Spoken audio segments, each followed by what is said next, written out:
So I've just got back from Blackpool, where I was exhibiting at the Play Retro and Indie Game Expo, and it was quite an experience.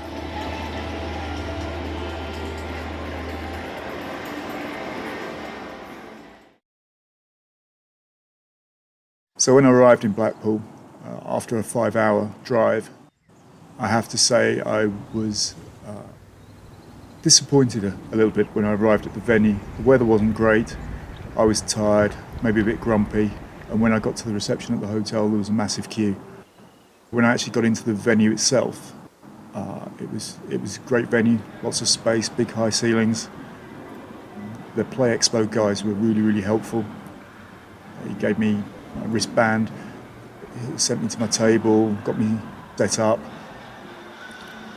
and everything worked really well from that point of view. Brought just about everything I could think of in terms of cables, extension leads, connectors, just in case things weren't quite as I expected. The only real issue I had was that my banners are fairly big and designed to be on the floor, so I had to put them on the desk, and they were pretty big for a desk, and their footprint is quite large to be put on just a table, but it just about worked.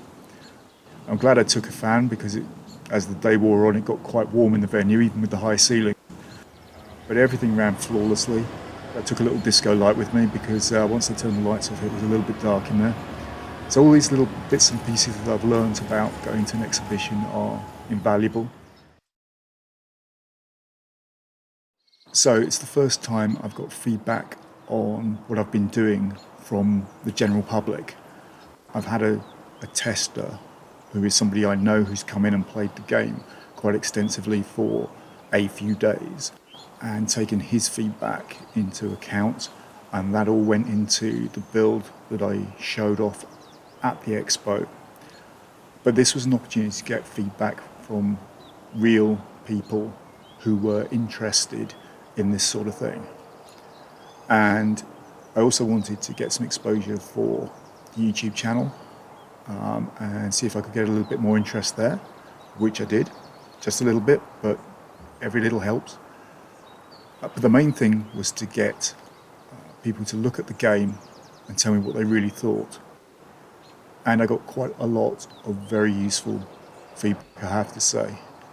There were people who played the game for half an hour at a time. There were people who picked it up and just put it down again.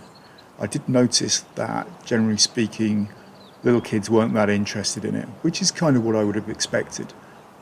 The game's probably aimed at 20, 30 plus age group. So what feedback did I get? Well, probably about 10% of people found the movement from waypoint to waypoint to be a little bit confusing and expected to just have complete freedom of movement. Once explained, it made sense, and people didn't find it difficult or awkward to move in that way.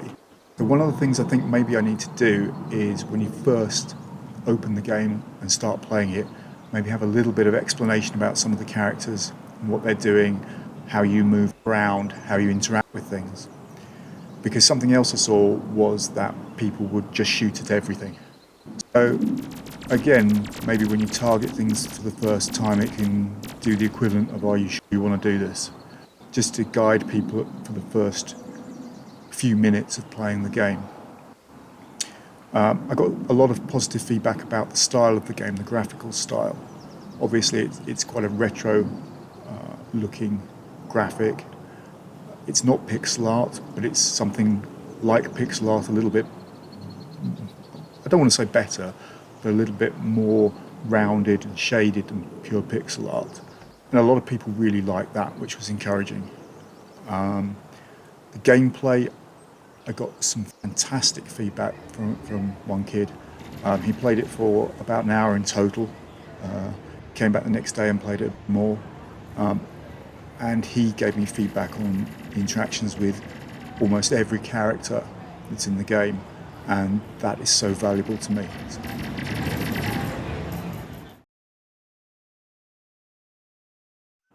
One of the funny things about showing the game to other people was that I could see, before they even commented, I could see some things that I wasn't happy with, things that I couldn't see when I was looking at it myself in development. It's a strange psychological effect. It's a bit like when you explain a problem to someone and all of a sudden you can see the answer before they even speak to you. I've put together now a list of the items that I wanted to work on.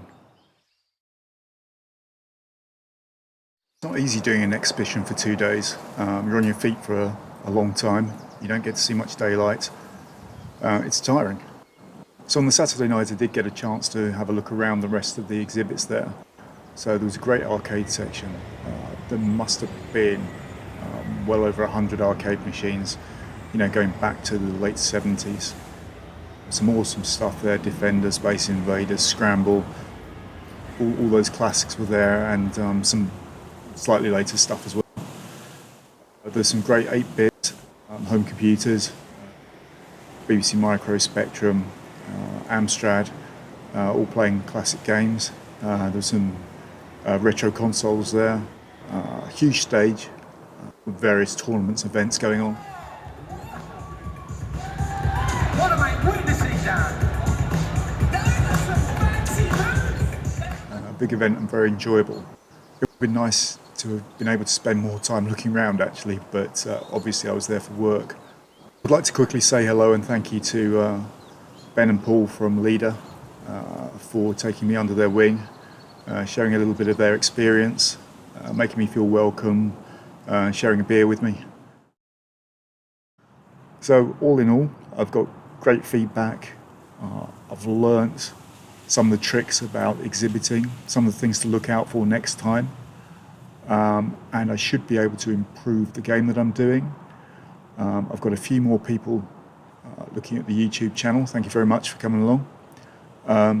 So all in all, a pretty good experience, and I hope to do it again soon.